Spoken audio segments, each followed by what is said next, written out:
Chama cha Demokrasia na Maendeleo Chadema kimetoa taarifa pamoja na kuishutumu kampuni ya mawasiliano nchini Tanzania Airtel kwa kufungia laini iliyokuwa inatumika kuchangisha michango mbalimbali katika siku ya maadhimisho ya kuzaliwa kwa chama hicho. Kampuni ya Airtel imefungia laini ya mkurugenzi wa mawasiliano ndani ya Chama cha Demokrasia na Maendeleo Chadema, Brenda Rupia.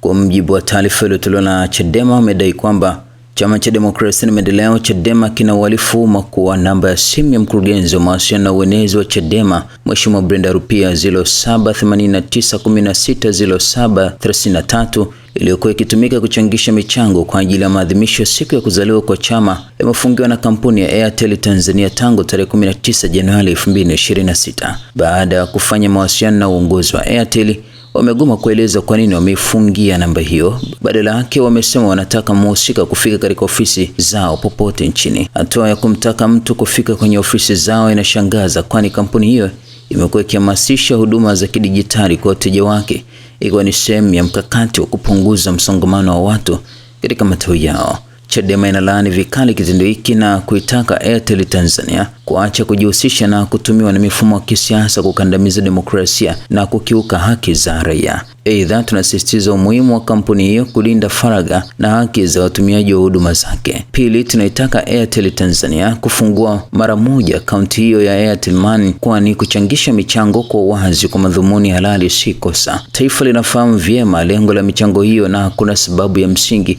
ya kuzuia shughuli hiyo ya kidemokrasia. Chadema itaendelea kupigania haki, wazi na demokrasia bila uoga wala kuyumba.